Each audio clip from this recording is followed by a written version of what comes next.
गणित कक्षा 10 के प्रश्नावली 3.2 का 7वां क्वेश्चन हल करने वाले हैं। तो मैंने पहले ही 1 से 6 तक क्वेश्चन हल करा दिया। यदि आप उन सभी वीडियोस को देखना चाहते हैं तो इसी वीडियो के लास्ट में उसका प्लेलिस्ट आएगा, आप लोग वहां से देख सकते हैं। तो इस क्वेश्चन में कहा जा रहा है कि समीकरणों x - y + 1 = 0 और 3x + 2y - 12 = 0 का ग्राफ खींचिए। यक्स अक्ष और इन रेखाओं से बने त्रिभुज के शीर्षों के निर्देशांक ज्ञात कीजिए और त्रिभुजाकार पटल को छायांकित कीजिए। तो इस क्वेश्चन को मैं सरल भाषा में समझा देता हूँ कि जैसे ये दोनों रेखाएं दी गई हैं तो हम लोग इन दोनों रेखाओं का ग्राफ पेपर पे ग्राफ खींचेंगे और इन दोनों रेखाओं और यक्स अक्ष के बीच एक त्रिभुज बनेगा, ठीक ना। तो उस त्रिभुज के हमें शीर्षों के निर्देशांक बताना है और उसे छायांकित करना है, ठीक ना। तो चलिए बढ़ते हैं इसके सॉल्यूशन की तरफ। तो सबसे पहले आपको पता ही है कि दोनों रेखाओं का ग्राफ पेपर पे दर्शाने के लिए हम लोग इन दोनों समीकरण के दो हल निकालते हैं, ठीक ना। तो सबसे पहले हम लोग पहला समीकरण लिख लेते हैं, ठीक ना। और ऊपर x का मान रहेगा, नीचे y का मान रहेगा। तो ऊपर x लिख लिया और नीचे y का मान हम लोग यहाँ से निकाल लेंगे। तो ये है x - y + 1 = 0। तो इधर -y है तो इधर आएगा तो +y हो जाएगा। तो x + 1 = y। तो आप लोग देख सकते हैं y = x + 1 हम लोग यहाँ पे लिख लेंगे, ठीक ना। अब x का मान यदि हम लोग 1 लेते हैं तो y का मान कितना आएगा। यहाँ पे x = 1 रखिए तो 1 + 1 2। x = 1 पर y का मान 2 है। इसी तरह x = 2 पर यहाँ पे 2 रखिए तो y = 3 आएगा, ठीक ना। तो इस तरह से आप x का कोई भी मान रख सकते हैं, ठीक ना। कोई भी पूर्ण संख्या रख सकते हैं और y का मान निकाल सकते हैं। अब इस समीकरण की बात करते हैं तो इसमें ऊपर x का मान रहेगा और नीचे y का मान, तो इसमें भी हम लोग y का मान निकाल लेते हैं।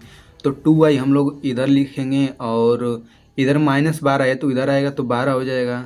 इधर +3x है तो इधर आएगा तो -3x हो जाएगा, ठीक। तो y बराबर हो जाएगा 12 - 3x बटा 2।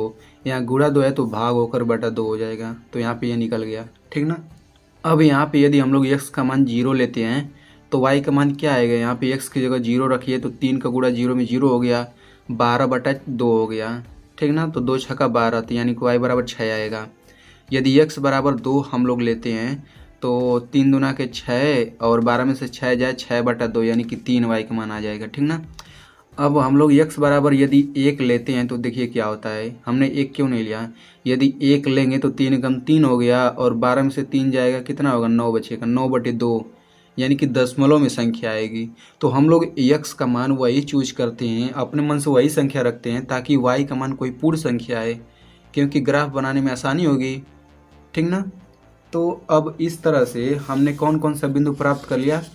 इस समीकरण को बनाने के लिए हमें 1,2 ये बिंदु प्राप्त हुई और 2,3 ये बिंदु प्राप्त हुई। सबसे पहले हम लोग x का मान लिखते फिर y का मान, सबसे पहले x का मान फिर y का मान, ठीक ना।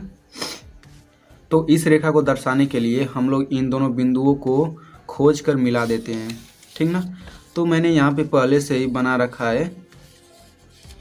तो यहाँ पे सबसे पहले 1,2 बिंदु खोजते हैं, यानी कि x = 1 तो x = 1 यहाँ पे, y = 2 यहाँ पे, इन दोनों को मिला दिया तो 1,2 यहाँ पे बिंदु हो गई, ठीक। अब 2,3 की बात करते हैं तो x = 2 y = 3, इन दोनों को मिला दिया तो 2,3 यहाँ पे बिंदु हो गई।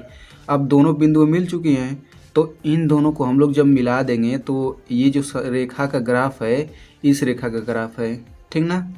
तो इसी तरीके से अब हम लोग दूसरा बिंदु भी निकाल लेते हैं दूसरे समीकरण का।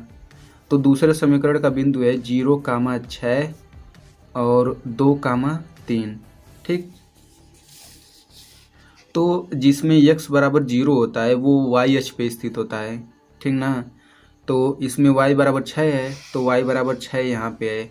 तो ये बिंदु 0,6 हो गई। और फिर दूसरा बिंदु है 2,3 तो 2,3 तो यहाँ पे निकला ही है। अब देखिए जब इन दोनों को हम लोग मिला देंगे तो ये जो रेखा का ग्राफ दिख रहा है ना, ये इस रेखा का ग्राफ है 3x + 2y - 12 = 0, ठीक ना। तो इस तरीके से हमने दोनों रेखाओं को ग्राफ पेपर पे दर्शा दिया। तो क्वेश्चन में कहा गया था कि इन दोनों रेखाओं और यक्स अक्ष से बने त्रिभुज के शीर्षों के निर्देशांक बताइए और उन्हें छायांकित कीजिए। तो आप लोग देख सकते हैं ये पहली रेखा हो गई, ये दूसरी रेखा हो गई और ये यक्स अक्ष हो गया, यानी कि ये त्रिभुज इतना बन गया। ठीक, तो 1 2 3 ये तीनों इसके शीर्ष हो गए, तो हम लोग इसको ABC नाम दे देते हैं, इसको A इसको B मान ले लेते हैं और ठीक ना।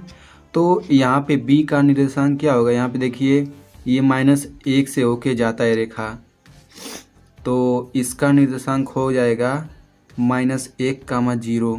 ठीक ना, क्योंकि x बराबर -1 है और y बराबर 0 है। x अक्ष पे जो बिंदु स्थित होती है उसका y निर्देशांक 0 हमेशा होता है। और यहाँ पे देखते हैं तो इसका निर्देशांक है 4, 0। ठीक ना, तो इस तरीके से इस त्रिभुज का निर्देशांक हो गया 2, 3, -1, 0, 4, 0। तो इस तरीके से ये तीनों बिंदु इनके आंसर हो गए। ठीक ना, अब हमें इसे छायांकित कर लेना है, तो चलिए छायांकित कर लेते हैं। तो इस तरीके से हमने इसे छायांकित भी कर लिया। ठीक ना, तो इस तरीके से ये क्वेश्चन सॉल्व हो गया।